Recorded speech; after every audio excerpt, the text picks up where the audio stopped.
Welcome back. Today, we're exploring a challenge almost every Scrum Master, Agile Coach, and team has faced. The product owner who doesn't actually own anything. They're overloaded. They're reactive. They're taking orders from every direction, and instead of steering the product, they're stuck managing Jira tickets. If that sounds familiar, this video is for you. Here's the truth nobody wants to say out loud. Your product owner isn't the problem. The system around them is. Because when companies misunderstand the PO role, they don't get a product owner. They get a messenger, a note taker, a human backlog printer.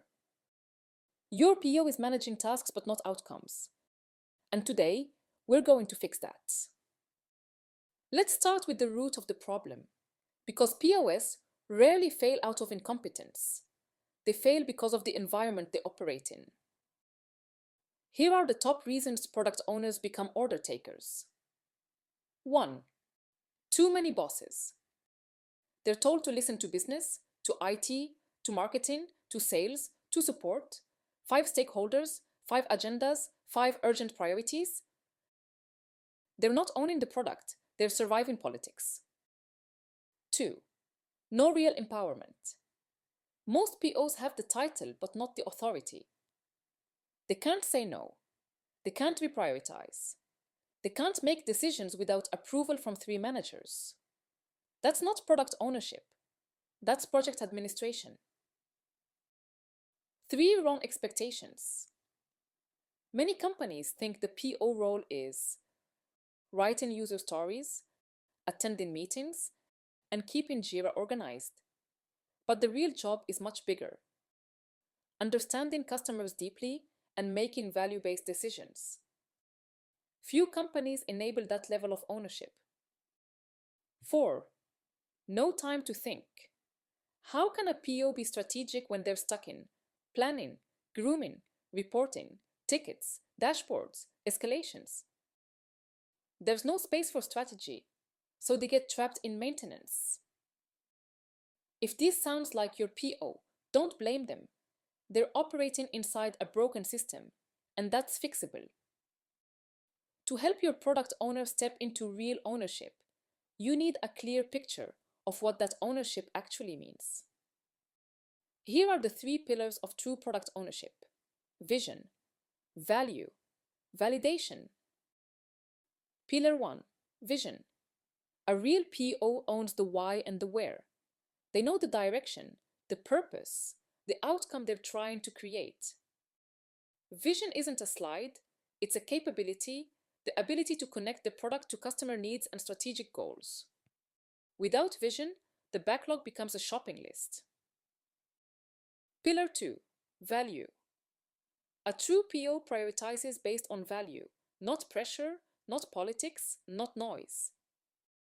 Value means solving the most important problem first, optimizing the experience, reducing risk, and maximizing impacts. If everything is priority 1, nothing is. Pillar 3, validation. Product owners must validate assumptions.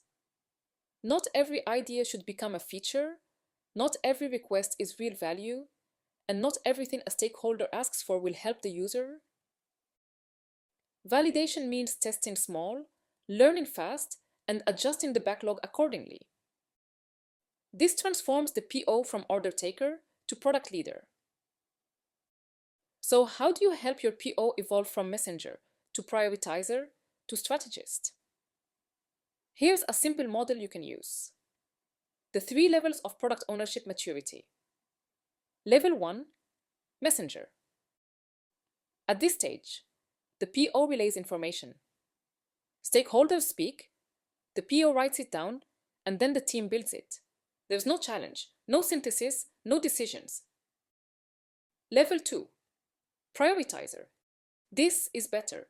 The PO still listens to stakeholders, but now they filter, sequence, and connect work to value. They say no, they push back, they negotiate.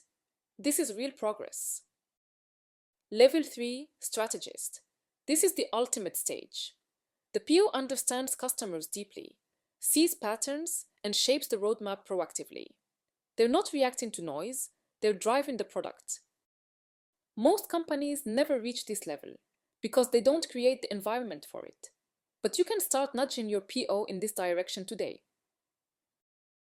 What do you do when your PO doesn't own anything? You help them build space and confidence to step into the role. Here are practical ways to coach them. 1. Protect their time. Remove meetings. Block thinking time. Help them meet users, not just managers. 2. Give them a decision-making framework. Teach them how to ask. What is the outcome? What's the cost of delay? What problem does this actually solve? This helps them say no with confidence. 3. Strengthen their relationship with the team. Developers can help the PO see technical risks and opportunities. Better collaboration equals better ownership. 4. Strengthen their relationship with stakeholders. Coach them to push back, challenge assumptions, and clarify real needs. 5. Make value visible. Use outcome-based metrics, not story points, to help them focus on impact. Here's one powerful question you can ask your PO tomorrow.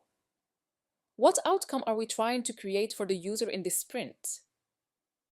If they can answer that clearly, you're on the right track. If not, that's where your coaching begins. A product owner who doesn't own anything isn't a bad PO. They're a PO stuck inside a system that doesn't empower them. Your job is to help them evolve from messenger to prioritizer to strategist. If you found this helpful, subscribe for more practical Agile insights and check the link below for our Agile trainings at Olean. See you in the next video.